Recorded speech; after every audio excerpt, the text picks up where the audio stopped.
Sir আসসালামু আলাইকুম। ওয়ালাইকুম সালাম। মামু কেমন আছো? স্যার আমি ভালো আছি, আপনি ভালো আছেন? আলহামদুলিল্লাহ। স্যার আমার একটা প্রশ্ন ছিল। বলো। স্যার ইজারা সম্পত্তি 30,000 টাকা 15 বছর। স্যার যদি সমন্বয় লেখা না থাকে যে অবচয় ধার্য করো, তাহলে কি স্যার আমরা খরচের মধ্যে কি অবচয় ধার্য করব? ইজারার অবলোপন দেখাইবা, ইজারার অবলোপন ধার্য করবা। কিন্তু স্যার এটা তো সমন্বয় বলেননি যে মানে অবচয় দেখাতে হবে কি ইজারা নাই। তো ইজারা তো তারপর ইজারা তো অবচয় হয় না, ইজারার হয় কি অবলোপন। কিন্তু সমন্বয়ে বলা না থাকার পরেও পুঁজি রেওয়া মিলে বলে দেওয়া আছে 15 বছর। ওই 15 বছর যে কথাটা বলা আছে এটি একটা সমন্বয়। সব সমন্বয়ে রেওয়া মিলে নিচে থাকবে এরকম নয়। রেওয়া মিলের ভিতরে 15 বছর যে বলে দিয়েছে এটি একটা সমন্বয়, বুঝছো? স্যার স্যার বিক্রয় বলেছে যে বিক্রয় 15% বাট্টায় 50,000 টাকা, তাহলে স্যার আমরা ফার্স্টে 15 দিয়ে গুণ করে 115 দিয়ে ভাগ করব। না, 50,000 টাকা যদি বিক্রয় বলা থাকে, 15% ভ্যাটের কথা বলা থাকে, তাহলে 50,000 জি টাকারও স্যার, তখন ব্যাট বলেছে। সরাসরি 50,000 টাকার উপর 15% ধরবা। কি অঙ্কের মধ্যে সেটা বলো আগে। মানে স্যার লেখা যে বিক্রয়, স্যার রেওয়া মিলে লেখা বিক্রয় 15% ভ্যাট 50,000 টাকা, হ্যাঁ, এই জন্য স্যার। তখন এই বিক্রয়ের সাথে যদি আরো কোনো সমন্বয় থাকে, বিক্রয় ফেরত থাকে বা অন্য কোনো সমন্বয় থাকে, সেগুলা যোগ বিয়োগ করার পরে তারপরে 115 দিয়ে ভাগ করবা, 15 দিয়ে গুণ করবা। বুঝতে পারছো? মোমো আসছো? জি স্যার। জি স্যার, আসসালামু ওয়ালাইকুম আলাইকুম। সালাম, ভালো আছো? এইমাত্র ক্লাস 9-এর একটা ক্লাস করেছি। 9-এর ক্লাসে ওরা 22 জন প্রেজেন্ট ছিল। আর তোমরা হইলে পরীক্ষার্থী, তোমাদের লোকজন আসে না। এরকম হইলে কেমনে হয়? ওরা কি মনে করে সবাই সব পারে? স্যার আসসালামু আলাইকুম। ওয়ালাইকুম সালাম নৌশিন। এই যে ক্যাপ্টেন আসছে আমাদের একজন, ক্যাপ্টেন সাহেব, জি স্যার। তোমার ক্লাসে প্রেজেন্ট এত কম থাকে কেন, কারণ কি?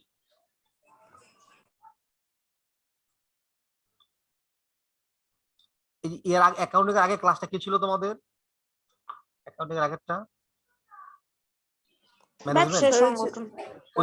ওইখানে কয়জন ক্লাস করেছো?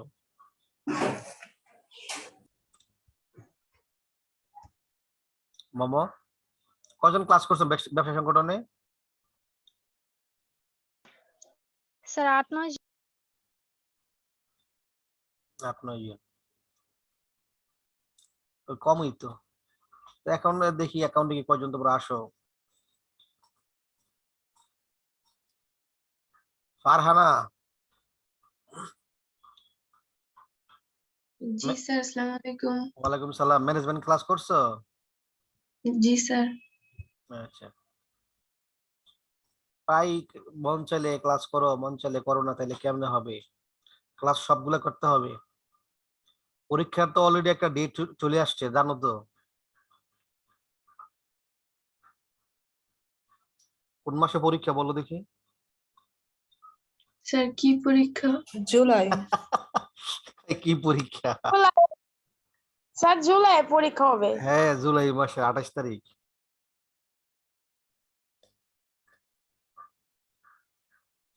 খবর রাখতে হবে। স্যার আমাদের কি টেস্ট পরীক্ষা? ফাইনাল পরীক্ষা এইচএসসি। যেহেতু যেহেতু জুলাই মাসে ফাইনাল পরীক্ষা, অতএব টেস্ট পরীক্ষা তো অবশ্যই হবে আগে। এবং সরকার একটা ঘোষণা দিয়েছে, মে মাসের মধ্যে টেস্ট পরীক্ষা শেষ করতে হবে, বুঝছো?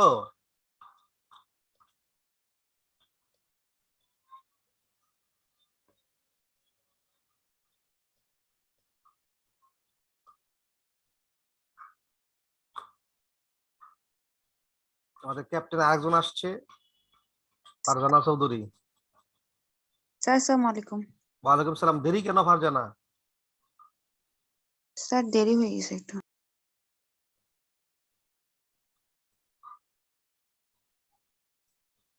আচ্ছা ঠিক আছে, মোটামুটি যারা আসছো আমরা আমাদের ক্লাস শুরু করে দিই। আচ্ছা, আর্থিক বিবরণী ক্লাস আরো কন্টিনিউ করবো না? তোমরা এখন অঙ্ক পারবা মনে হয়? তোমাদের কি মনে হয়?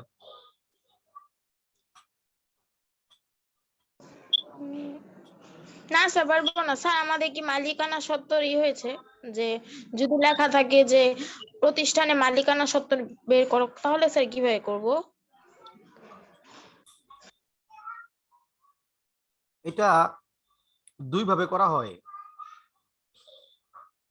একটা হচ্ছে ভার্টিক্যাল শক, আর আরেকটাকে বলে হরিজন্টাল শক। কিন্তু সবচেয়ে বড় কথা হচ্ছে মালিকানা সত্ত্ব দুইটা লেভেলে, দুইটা স্টেজে বের করতে হয়। একটা সংরক্ষিত আয় বিবরণী তৈরি করার আগে, আর একটা সংরক্ষিত আয় বিবরণী তৈরি করার পরে। যদি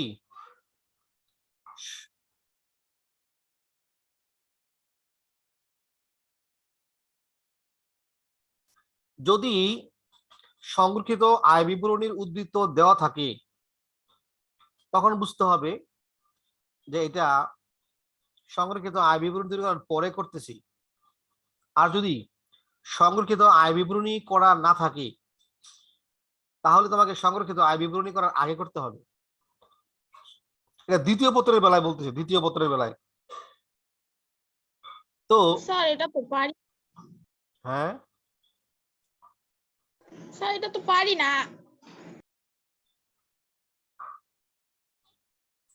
পারো না? হ্যাঁ স্যার, আপনি যদি একটু দেখিয়ে দিতেন কিভাবে করতে হবে। হ্যাঁ, দেখিয়ে দিব, দেখিয়ে দিব। তো আমি বলতে চাচ্ছি যে তোমরা বাকি যেটুকু আছে মালিকানা সত্ত্ব ছাড়া, বিশেষ করে সংরক্ষিত আয় বিবরণী, আর্থিক অবস্থার বিবরণী, বিশদ আয় বিবরণী, এই তিন অংশ এখন করতে পারো কিনা, এখন থেকে পারবা কিনা? নাবিল্লা, তোমার রুল কত? 210? জি স্যার। তো রুল লেখো নাই কেন? রুল লিখে রাখো নামের পাশে।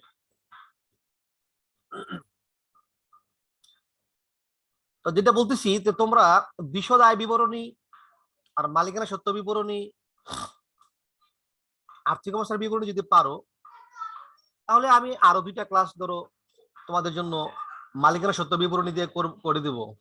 হ্যাঁ, তো জাস্ট আমি বলতে এই সপ্তাহে আর্থিক অবস্থার বিবরণীর ক্লাস, মানে আর্থিক বিবরণী ক্লাসটা করব। আগে আরো 3টা ক্লাস এই সপ্তাহে আছে।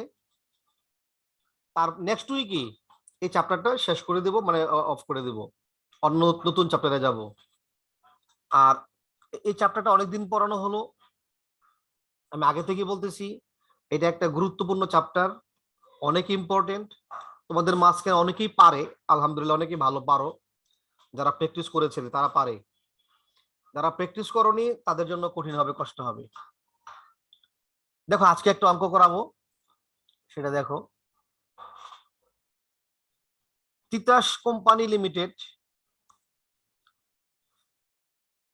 এখানে একটা রেওয়া মিল দেওয়া আছে তিতাস কোম্পানির, যা প্রতিটি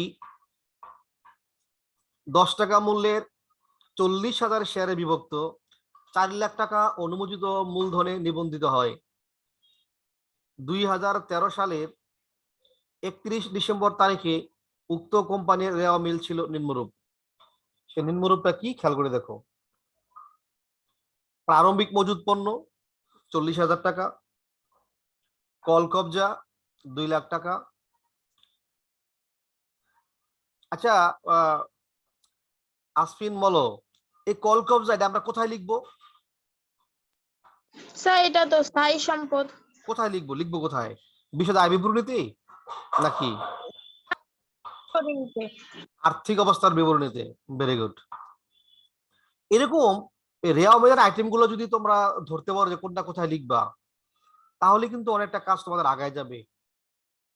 8% বিনিয়োগ 8% বিনিয়োগের যে সুদরা হবে 8% সুদ, এই সুদরা কোথায় লিখবো? এসা বলো, ওদে এসা বলো, এসা।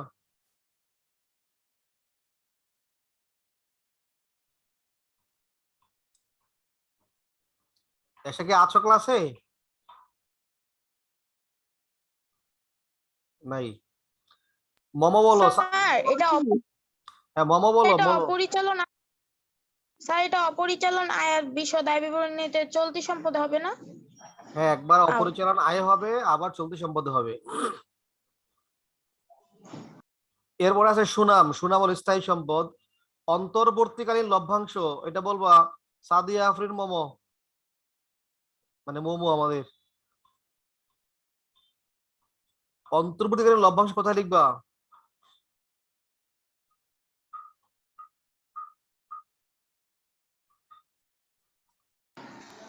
স্যার আমি বলি সংরক্ষিত আয় বিবরণীতে। হ্যাঁ, ভেরি গুড, সংরক্ষিত আয় বিবরণীতে। এরকম রেওয়া মিলের আইটেম গুলো যদি লিখতে পারো ঠিক ঠিক জায়গায়, তাও তুমি 50% মার্কস, ভালো মার্কস পেয়ে যাবা। সব বাকি থাকলো শুধু সমন্বয় গুলো। প্রাপ্য হিসাব, চলতি সম্পদ, ক্রয় 15% ভ্যাট সহ। এই কথাটা হচ্ছে যে ভ্যাট সহ বললে আমরা ক্রয় থেকে ভ্যাট মাইনাস করব। নাবিলা, নাসির, নাবা, ক্যাপ্টেন সাহেব বলো, এই ভ্যাট কিভাবে বের করবা?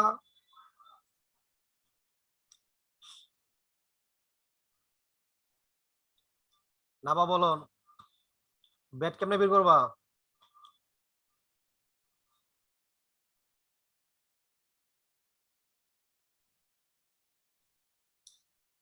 ফারহানা কইতে পারবা? ফারহানা। স্যার আমি বলি না না, যাকে স্যার আমি জিজ্ঞেস বলবো? করবে। নৌসিন বলো। স্যার 15 দিয়ে গুণ 115 দিয়ে ভাগ। Very good, very good. 15 দিয়ে ভাগ গুণ 115 দিয়ে ভাগ। হ্যাঁ, তারপরে ক্রয় থেকে ব্যাট মাইনাস করে দিবা। যারা ক্লাস করো না তারা কিন্তু বলতে পারতেছো না, ক্লাস করতে হবে। ক্লাস না করলে এরকমই চুপ করে বসে থাকতে হবে, পরীক্ষার হলে গিয়েও কিন্তু বসে থাকতে হবে। ক্রেডিট দিকে আছে শেয়ার মূলধন 2,50,000 টাকা, শেয়ার অধিহার, সাধারণ সঞ্চিতি, এগুলো আর্থিক অবস্থার বিবরণীতে লিখতে হয়। অদাবিকৃত লভ্যাংশ, এটা চলতি দায়। অদাবিকৃত লভ্যাংশ চলতি দায়। হ্যাঁ, কি অদাবিকৃত স্যার বলো? ভ্যাট চলতি হিসাব স্যার এটা কি? ভ্যাট চলতি হিসাব, জি স্যার এটা কোথায় লিখবো? এটা হচ্ছে ভ্যাট চলতি হিসাবে যখন খতিয়ান করবা, যখন ভ্যাট চলতি হিসাবের খতিয়ান করবা, ওই খতিয়ানের মধ্যে এটা ব্যালেন্স বিডি নামে লিখবা। যেহেতু ডেবিট দিকে আছে, তাহলে ডেবিট উদ্বৃত্তের ঘরে লিখবা ব্যালেন্স বিডি নামে। ঠিক আছে? বুঝতে বুঝতে পেরেছো? জি স্যার। এবার স্যার পদ, হ্যাঁ বলো। চলতি হিসাব কি স্যার এটা কি চলতি সম্পদে আসবে না? খতিয়ান করার পরে মামা, ভ্যাট চলতি হিসাবের খতিয়ান করার পরে যদি ব্যালেন্সটা আবার ডেবিট ব্যালেন্স হয়, তাহলে চলতি সম্পদে যাবে। আর যদি ক্রেডিট ব্যালেন্স হয়, তাহলে চলতি দায় পাশে যাবে। অর্থাৎ এখানে তো ক্রয়ের সাথে ভ্যাট আছে, বিক্রয়ের সাথে ভ্যাট আছে, তো তুমি যে একটা খতিয়ান করবা, ভ্যাট চলতি হিসাবে একটা খতিয়ান করতে হবে তোমাকে। ওই খতিয়ান করার পরে যদি তোমার ডেবিট ব্যালেন্স হয়, তাহলে চলতি সম্পদে যাবে। আর যদি ক্রেডিট ব্যালেন্স হয়, তাহলে চলতি দায়ের ঘরে যাবে। বুঝতে পেরেছো মামো? জি ওকে, ফাইন। এবার আছে 10% ঋণপত্র, মানে দীর্ঘমেয়াদী দায়। আর ঋণপত্রের শোধ হবে অপরিচালন ব্যয়। প্রদেয় হিসাব, বিক্রয় 15% ব্যাট সহ, রক্ষিত আয় বিবরণীর জের 1-1-13। এই রক্ষিত আয় বিবরণীর জেরটা লিখতে হবে সংরক্ষিত আয় বিবরণীর প্রথমেই লিখতে হবে এটাকে, বিগত বছরের নেট লাভ হিসাবে ব্যালেন্স বিডি নামে। আছে বই ফেরত, বই ফেরত মানে হচ্ছে ক্রয় ফেরত।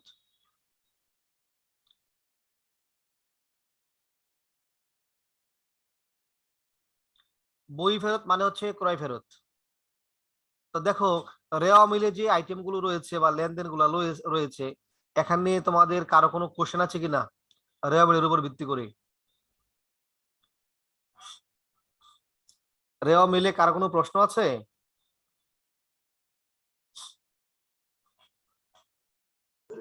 না স্যার। নাই। Very good. আসলে সমন্বয়ে যে কথাগুলো বলা আছে দেখো, সমাপনী মজুদ মূল্যায়ন হয়েছে ৯৬,০০০ টাকা। সমাপনী মজুদ মূল্যায়ন হয়েছে ৯৬,০০০ টাকা। উক্ত মজুদের মধ্যে ৬,০০০ টাকা মূল্যের আগুনে বিনষ্ট পণ্য অন্তর্ভুক্ত আছে এবং বীমা কোম্পানি ৪,০০০ টাকা ক্ষতিপূরণ দিতে রাজি আছে। আমাদের মজুদ পণ্য ৯৬,০০০ টাকা। উক্ত মজুদের মধ্যে ৬,০০০ টাকার মূল্যের আগুনে বিনষ্ট পণ্য অন্তর্ভুক্ত আছে। বীমা কোম্পানি ৪,০০০ টাকা ক্ষতিপূরণ দিতে রাজি আছে। আনিতা, তুমি কি এই সময়টা বলতে পারবা কোথায় যাবে আর কিভাবে লিখতে হবে?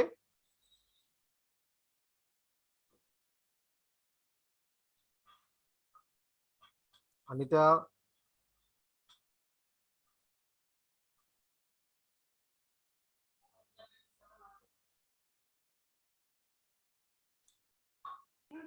স্যার আমি বলি। মামা বলো। স্যার সমাপনী মজুত পণ্য থেকে এটা আগুনে বিনষ্ট পণ্য হিসেবে মাইনাস হবে, তারপর ক্রয় থেকে মাইনাস হবে এবং Very good. বিবিধ ক্ষতি হিসেবে স্যার পরিচালন ব্যয় বসবে, আর বীমা দাবি প্রাপ্য হিসেবে আম, চলতি সম্পদে বসবে। Very good, very good. এই সমন্বয় নিয়ে অনেকবার আলোচনা করেছি, অনেক কথা বলেছি। যারা সিরিয়াসলি মনোযোগ দিয়েছো, যারা প্র্যাকটিস করেছো তারাই একমাত্র পারবা। যারা মনোযোগ দেও নাই, খামখেয়ালি করেছো, অন্যমনস্ক থেকেছো, নানা খোঁচাখুচি চিন্তা ভাবনা করেছো, তাদের জন্য এই সমন্বয় বোঝা বড় কঠিন, সহজ জিনিস নয়। হ্যাঁ, মোহাম্মদ যেটা বলেছো এক্স্যাক্টলি বলেছো, রাইট, একদম রাইট। যে এই ৯৬,০০০ টাকার মধ্যে ৬,০০০ টাকার আগুনে বিনষ্ট পণ্য অন্তর্ভুক্ত আছে বলা আছে এখানে। যেহেতু আগুনে বিনষ্ট পণ্য অন্তর্ভুক্ত আছে, সেই কারণে সমাপনী মজুদ থেকে ৬,০০০ টাকা মাইনাস করতে হবে। আর তোমাদেরকে এটাও শিখিয়েছি যে কোনো পণ্য আগুনে পুড়ে গেলে, আগুনে পণ্য পুড়ে গেলেই সেটা ক্রয় থেকে মাইনাস করতে হবে। তাহলে কাজ হলো ক্রয় থেকে বাদ আর সমাপনী মজুদ থেকে বাদ, ক্রয় থেকে বাদ, সমাপনী মজুদ থেকে বাদ, ক্রয় থেকে বাদ আর সমাপনী মজুদ থেকে বাদ। ঠিক আছে?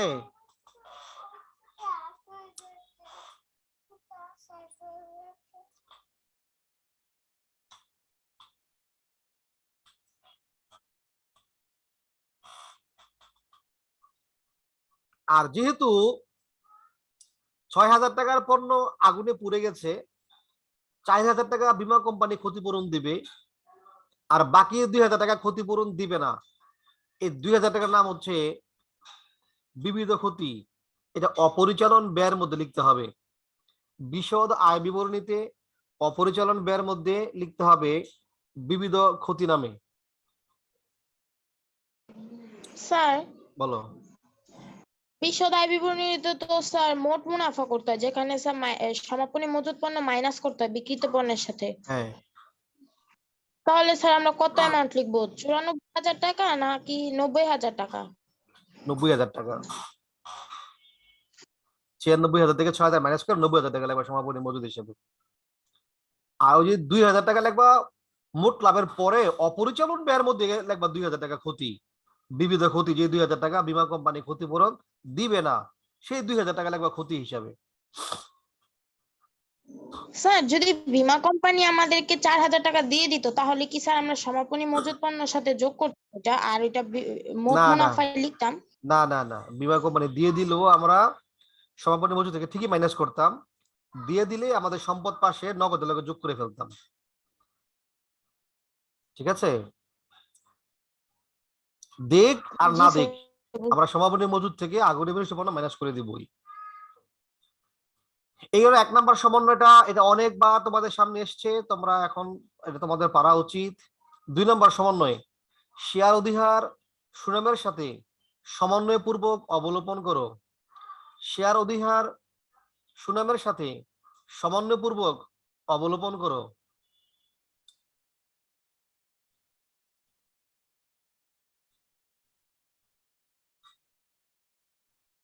তো এই শেয়ার অধিহার যদি সুনামের সাথে সমন্বয়পূর্বক অবলোপন করতে হয়, তোমাকে দেখতে হবে দুইটার মধ্যে কোনটা ছোট, শেয়ার অধিহার ছোট না সুনাম ছোট।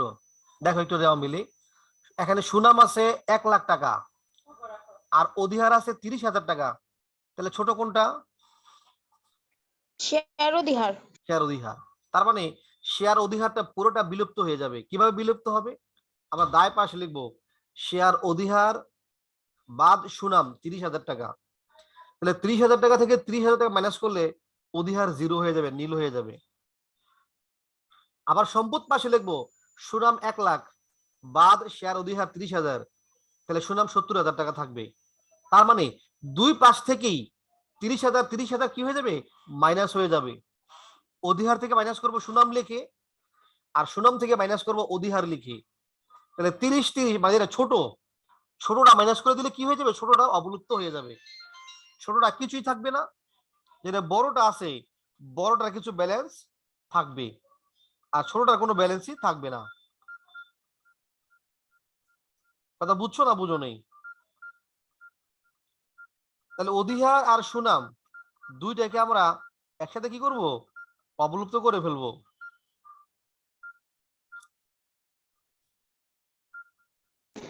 স্যার এটা কোথায় কোথায় লিখবো আরেকবার একটু বলবেন? আর্থিক অবস্থার বিবরণীতে লিখবা, আর্থিক অবস্থার বিবরণীতে।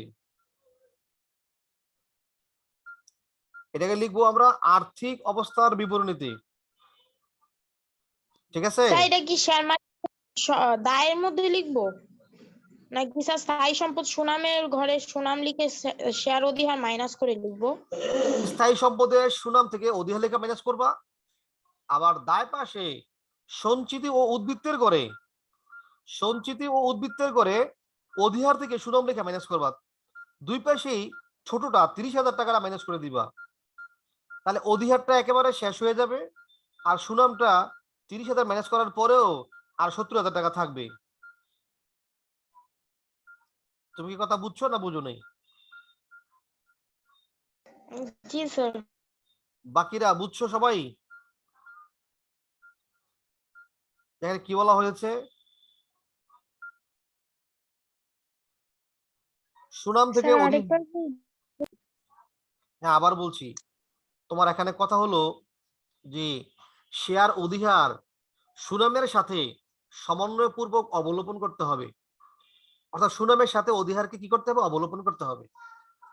তখন তুমি কি করবে? যদি এরকম কথা বলা থাকে, দেখবা দুইটার মধ্যে কোনটা ছোট, সুনাম ছোট না অধিহার ছোট?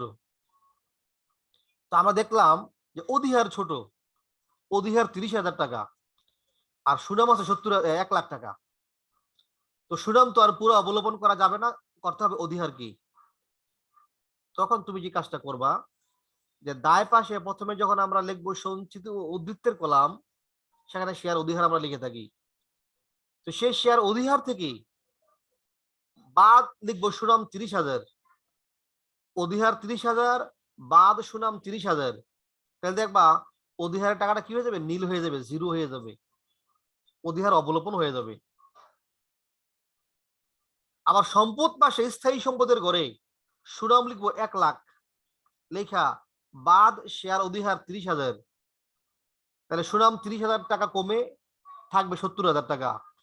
তাহলে দুই পাশ থেকেই 30,000 টাকা কি হয়ে গেল?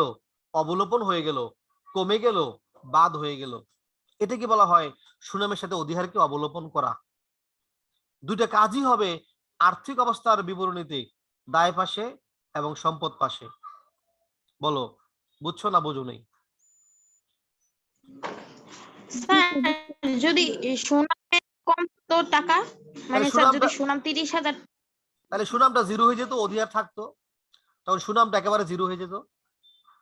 যদি লিখতাম আমরা সেম ভাবে লিখতাম, দুই পাশে বাদ দিতাম, তখন সুনামের জায়গাটা 0 হইতো, অধিহারের জায়গা টাকাটা থাকতো আরো বাদ দেওয়ার পরে। বুঝছো কথা?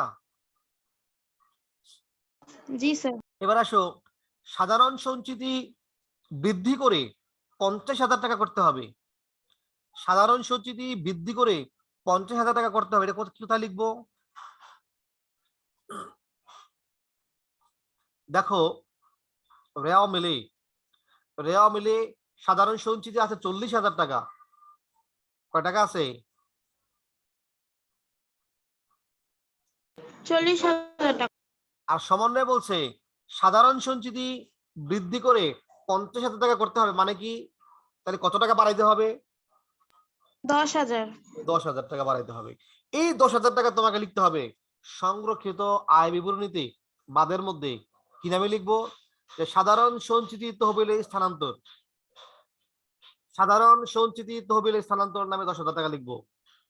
লিখে আবার আর্থিক অবস্থার বিবরণীতে গিয়া সাধারণ সঞ্চিতি 40,000 টাকার সাথে 10,000 টাকা যোগ করে দিব। যোগ করলে হয়ে যাবে 50,000 টাকা। তাহলে একবার লিখবো আমরা সংরক্ষিত আয় বিবরণীতে, আরেকবার লিখবো আমরা আর্থিক অবস্থার বিবরণীতে সাধারণ সঞ্চিতির সাথে যোগ করবো 10,000 টাকা। এই 3 নম্বর সমন্বয়ের কাজ। এবার 4 নম্বরে বলছে আয়কর সঞ্চিতি 10,000 টাকা রাখতে হবে। এটা আমাকে বলবা এই সমন্বয়ের আয়কর সঞ্চিতি কোথায় কোথায় যাবে, কে বলতে পারবা? বলো দেখি। স্যার এটা সংরক্ষিত আয় যাবে, আয়কর থেকে মাইনাস হবে যদি আয়কর বড় হয় এটা থেকে। আচ্ছা, অন্যরা বলো, বাকিরা বলো। সাদিয়া বলো।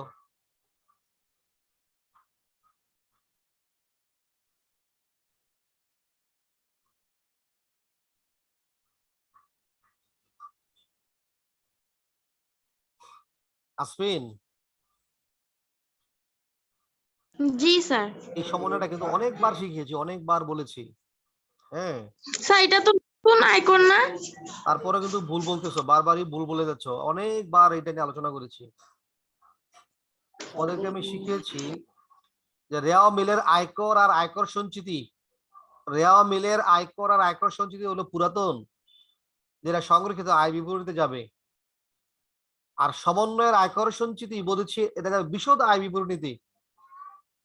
বিশদ আয় বিবরণীতে নিট মুনাফা বের করার সময় প্রথমে করপূর্ব নিট মুনাফা, সে করপূর্ব নিট মুনাফা থেকে এই সমন্বয়ের আয়কর সঞ্চিতি এটা বাদ যাবে, বাদ গেলে হবে কর বাদ নিট মুনাফা। এই 10,000 টাকা আবার চলতি দায় পাশে লিখতে হবে আয়কর সঞ্চিতি নামে। তার মানে দুই জায়গায় যাবে, একবার হচ্ছে বিশদ আয় বিবরণীতে সবার শেষে, আরেকবার আর্থিক অবস্থার বিবরণীতে চলতি দায়ের ঘরে। বুঝতে পেরেছো নওশিন? জি স্যার। কিছু বলো না কেন? বুঝলে উত্তর দিচ্ছ না কেন? তাহলে এই সমন্বয়ের আয়কর সঞ্চিতি কোথায় কোথায় যাবে? বিশদ আয় বিবরণীতে কর পূর্ব নিট মুনাফার সাথে মাইনাস হবে, আর আর্থিক অবস্থা বিবরণীতে চলতি দায়ের সাথে হবে। ওকে, ভেরি গুড। এটা মনে রাখবা, এরপরে যেন ভুল না হয়। এই ছিল চারটে সমন্বয়। এখানে 3টা প্রশ্ন করা হয়েছে। ভ্যাট চলতি হিসাবের উদ্বৃত্তের পরিমাণ নির্ণয় করো, চলতি বছরের মোট মুনাফা নির্ণয় করো, সংরক্ষিত আয় বিবরণীর উদ্বৃত্ত 2,59,000 টাকা ধরে 2013 সালের 31 ডিসেম্বর তারিখে কোম্পানির আর্থিক অবস্থার বিবরণী প্রস্তুত করো। তো তোমাদেরকে আমি এখানে সুনাম আর অধিহারের বিষয়টা আগে দেখাবো। আগে ভ্যাট চলতি হিসাব দেখো। এই ভ্যাট চলতি হিসাব বের করতে হইলে তোমাকে যেটা করতে হবে, আগে ক্রয় ভ্যাট বের করবা আর বিক্রয় ভ্যাট বের করবা। তো ক্রয় ভ্যাট বের করার সময় ক্রয় আছে 2,30,000 টাকা, সেই 2,30,000 থেকে ক্রয় ফেরত মাইনাস, আবার আগুনে বিনিষ্ট পণ্য মাইনাস। ক্রয় ফেরত বাদ দিতে হবে, আগুনে বিনিষ্ট পণ্য বাদ দিতে হবে। বাদ দিলে পরে যে টাকা থাকবে সেটাকে 23 দিয়ে ভাগ 3 দিয়ে গুণ, অর্থাৎ 115 দিয়ে ভাগ 15 দিয়ে গুণ। 115 দিয়ে ভাগ 15 দিয়ে গুণ করা যে কথা, আর 23 দিয়ে ভাগ 3 দিয়ে গুণ করা একই কথা। সেম ভাবে তুমি বিক্রয় ব্যাট বের করবা। তো বিক্রয় ব্যাট ছিল 4,60,000 টাকা থেকে 6,900 টাকা মাইনাস করে ওইটাকে 23 দিয়ে ভাগ 3 দিয়ে গুণ। আমি আবারও বলছি, তোমরা যারা বলেছো 115 দিয়ে ভাগ 15 দিয়ে গুণ, 115 দিয়ে ভাগ 15 দিয়ে গুণ করা যেই কথা, 23 দিয়ে ভাগ 3 দিয়ে গুণ করা একই কথা। তো এইভাবে ক্রয় ভ্যাট আর বিক্রয় ভ্যাট বের করে এবার তুমি করবা ভ্যাট চলতি হিসাবের খতিয়ান। প্রথমে ভ্যাট চলতি হিসাবের খতিয়ান করার সময় ব্যালেন্স বিডি নামে লিখবা, যেই টাকাটা রেওয়া মিলে দেওয়া আছে 32,700 টাকা রেওয়া মিলে ডেবিট দিকে, এটা প্রথমে ব্যালেন্স বিডি নামে লিখবা।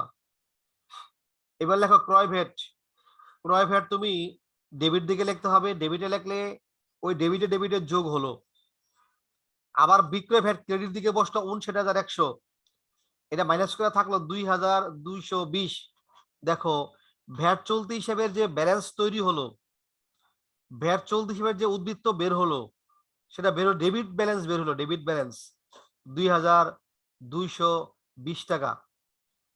এই যে ডেবিট ব্যালেন্সটা বের হলো, এই কারণে এই ডেবিট ব্যালেন্সটা আর্থিক অবস্থার বিবরণীতে চলতি সম্পদের ঘরে বসবে, আর্থিক অবস্থার বিবরণীর চলতি সম্পদের ঘরে বসবে। যদি এটা ক্রেডিট ব্যালেন্স বের হতো, অর্থাৎ বিক্রয় ভ্যাট যদি আরো বড় হতো আর ভ্যাট চলতি হিসেবে ক্রেডিট ব্যালেন্স বের হতো, তাহলে এই ক্রেডিট ব্যালেন্সটা বসতো গিয়ে আর্থিক অবস্থার বিবরণীর চলতি দায়ের ঘরে। ডেবিট ব্যালেন্স হলে সম্পদের ঘরে বসবে, আর ক্রেডিট ব্যালেন্স হলে চলতি দায়ের ঘরে গিয়ে বসতো। কথাটা বুঝছো না বুঝো নাই?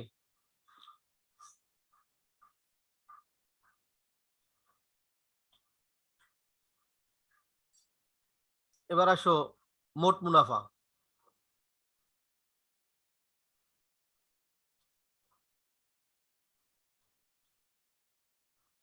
মোট মুনাফা করার সময় বিক্রয় বাদ আন্তঃফেরত বাদ ভ্যাট পাইলা তুমি নেট বিক্রয়। এদিকে বিক্রিত পণ্যের ব্যয় বের করার সময় প্রারম্ভিক মজুত পণ্য দিয়ে শুরু করতে হবে, ক্রয় বাদ বই ফেরত বাদ আগুনে বিনিষ্ট পণ্য, এরপরে বাদ হচ্ছে ভ্যাট, তুমি পাইলা নিট ক্রয়। নিট ক্রয় প্রারম্ভিক মজুত পণ্য যোগ করে সেখান থেকে বাদ সমাপনী মজুদ, সমাপনী মজুদ থেকে আগুনে বিনিষ্ট পণ্য 6,000 টাকা মাইনাস, তাহলে পাইলাম আমরা 1,90,800, এটা নাম হলো বিক্রিত পণ্যের ব্যয়। এবার নিট বিক্রয় থেকে বিক্রিত পণ্যের ব্যয় বাদ দেওয়ার পরে আসলো মোট মুনাফা। এই পর্যন্ত তোমরা নিশ্চয়ই সবাই পারো এবং পারাটাই স্বাভাবিক তোমাদের। আমি যে জিনিসটা দেখাবো তোমাদের আর্থিক অবস্থার বিবরণী। দেখো আর্থিক অবস্থার বিবরণীতে তোমাদের 4টা ভাগে ভাগ করে লিখতে হবে দায় কি এবং সম্পদ কি। প্রথম ধাপ দেখো আমি লাল করে দিচ্ছি, প্রথম শেয়ার মূলধন, দায় পাশে প্রথম লাগবে শেয়ার মূলধন, লিখে অনুমোদিত মূলধন। আর এই অনুমোদিত মূলধন অঙ্কের শুরুতেই লেখা থাকে প্রতিটি 10 টাকা করে 40,000 শেয়ার 4 লাখ টাকা। এরপরে ইস্যুকৃত বিলিখিত মূলধন প্রতিটি 10 টাকা করে 25,000 শেয়ার 2.5 লক্ষ টাকা। এটা গেল শেয়ার মূলধন। 2 নাম্বার ধাপে আইসা সঞ্চিতি ও উদ্বৃত্ত। সঞ্চিতি ও উদ্বৃত্ত যে কথাটা তোমাদের একটু আগে আমি আলোচনা করেছিলাম, দেখো লেখা আছে শেয়ার অধিহার। শেয়ার অধিহার, এই অধিহার থেকে বাদ দেখলাম সুনাম, 30,000 থেকে 30,000 বাদ দেওয়ার পরে দেখো অধিহারটা একবারে নীল হয়ে গেল, জিরো হয়ে গেল, অধিহার কিছুই থাকলো না।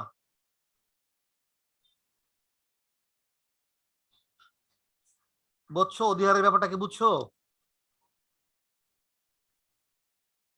জি স্যার বুঝছি। আচ্ছা, এবার সংরক্ষিত আয় বিবরণীর সমাপনী উদ্বৃত্ত লিখলাম সাধারণ সঞ্চিতি 40,000 টাকা যোগ নতুন স্থানান্তর 10,000 টাকা, তাহলে সাধারণ সঞ্চিতি হয়ে গেল 50,000 টাকা। এগুলো 2 নাম্বার ধাপ। 3 নাম্বার ধাপে আইসা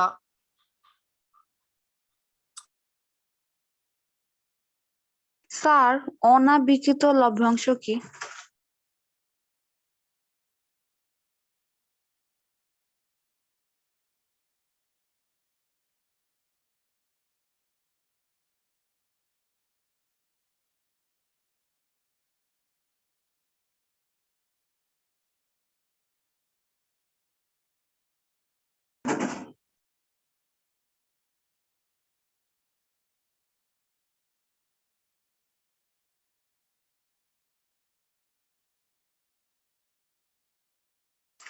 স্যার আপনার কথা শোনা যায় না। না, বলতেছিলাম যে দীর্ঘমেয়াদী দায় লিখবা, দীর্ঘমেয়াদী দায় 3 নম্বরে। তো 3 নম্বরে জি দীর্ঘমেয়াদী স্যার। দায়ের মধ্যে আছে তোমার এই যে আমাদের এখানে আছে 10% ঋণপত্র, 10% ঋণপত্র লিখবা। হ্যাঁ, এখানে 10% ঋণপত্র কথাটা লিখতে হবে।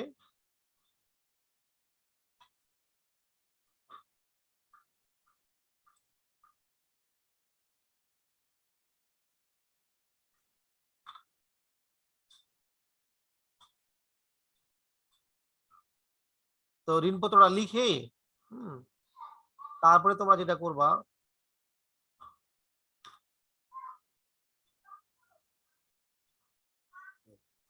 দেখো, তারপরে চলতি দায় ও ভবিষ্যৎ ব্যবস্থা হিসাবে তুমি লিখবা পদাবিকৃত লভ্যাংশ, পদাবিকৃত লভ্যাংশ, প্রদেয় হিসাব, ঋণপত্রের শোধ বকেয়া, আয়কর সঞ্চিতি। ফারজানা কি প্রশ্ন করেছিল? স্যার অদাবিকৃত লভ্যাংশ। এটা চলতি দায়। হ্যাঁ, ওকে স্যার। এটা হলো চলতি দায়, বুঝতে পেরেছো? জি। ওকে, ফাইন।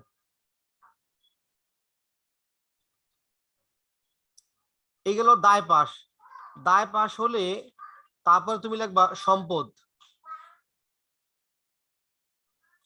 সম্পদ পাশে আইসা প্রথমে লিখবা স্থায়ী সম্পদ।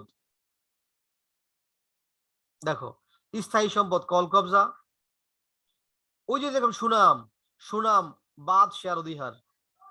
তো সুনাম থেকে অধিহার লেখা বাদ, তাহলে দেখো অধিহার থেকে সুনাম লেখা বাদ দিয়েছি, আর সুনাম থেকে অধিহার লেখা বাদ দিয়েছি।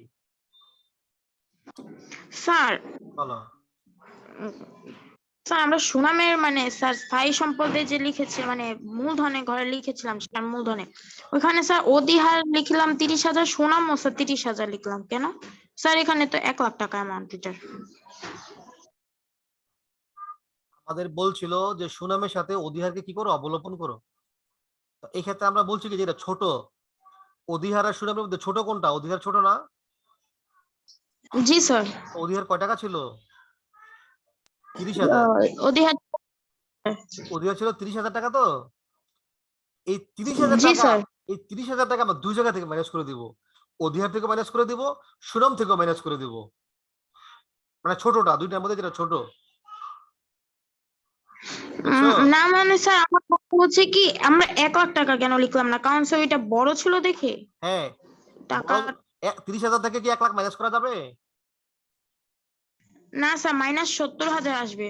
তো এটা তো করা যাবে না, যেটা ছোট ওই টাকাটা মানে 30,000 টাকা ছোট, 30,000 টাকা ম্যানেজ করবো, এই জন্য দুই জায়গা থেকে 30,000 টাকা ম্যানেজ করে দিব, তাহলে সুনামের বাকি 70,000 টাকা থাকবে। বুঝতে পেরেছো? জি স্যার।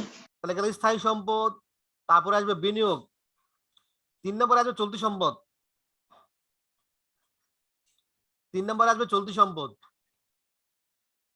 আসার পরে এখানে যেগুলো আছে সমাপনী মজুদ, বীমা দাবি প্রাপ্য, বিনিয়োগের বকেয়া শোধ, প্রাপ্য হিসাব, ভ্যাট চলতি হিসাব। আর 4 নম্বর ধাপে আসবে অসমন্বিত ব্যয় বা অলিক সম্পদ, অসমন্বিত ব্যয় বা অলিক সম্পদ। এই অঙ্কে অলিক সম্পদ ছিল না, এই জন্য আমরা অলিক সম্পদ লিখি নেই, এটা খালি ছিল বা ফাঁকা ছিল।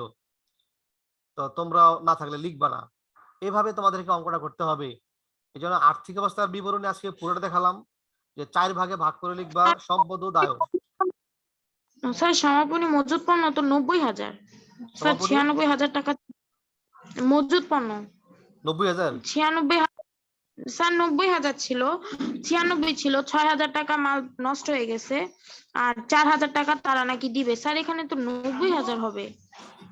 বোকামে 46,000 টাকা ছিল, 46,000 সমাপনী মজুদ পণ্য ও 96,000 রাখো। এক জি মিনিট, স্যার। দাঁড়াও দাঁড়াও দাঁড়াও, এটা হলো 46,000 টাকা। হ্যাঁ, এটা 46,000, 46,000 টাকা। ঠিক আছে, এখন বুঝতে পেরেছো? জি স্যার। হুম। এটা 46,000 টাকা, এটা 40,000 টাকা হবে। আর এটা হলো 4,000 টাকা, যেটা বিমা দাবি প্রাপ্য, বিনিয়োগের সুদ, প্রাপ্য হিসাব, চলতি হিসাব। এইভাবে তোমাদের অঙ্কটা করতে হবে। তো আমি আবারও বলছি, তোমরা এই অঙ্কটা আমি তো করে দিলাম, আমার করাটা না দেখিয়ে তোমরা নিজেরা করবা। পারবা না করতে? পারবা তো? দেখো, এই ছিল রেওয়া মিল, ইনশাআল্লাহ। এই ছিল রেওয়া মিল, এটা হলো সমন্বয়। এই দুইয়ের আলোকে তোমরা অঙ্কটা নিজেরা করবা। বলো, কারো কোনো প্রশ্ন আছে?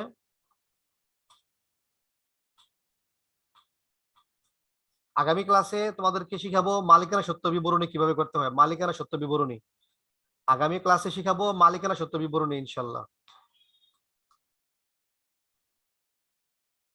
আছে কারো কোনো প্রশ্ন আছে?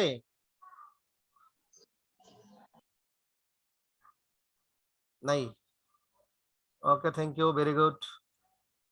সবাই ভালো থেকো, সবাইকে অসংখ্য ধন্যবাদ। স্যার আসসালামু আলাইকুম। ওয়ালাইকুম সালাম ওয়া রাহমাতুল্লাহ। স্যার আসসালামু আলাইকুম। ওয়ালাইকুম সালাম। স্যার আসসালামু আলাইকুম। ওয়ালাইকুম সালাম ওয়া রাহমাতুল্লাহ।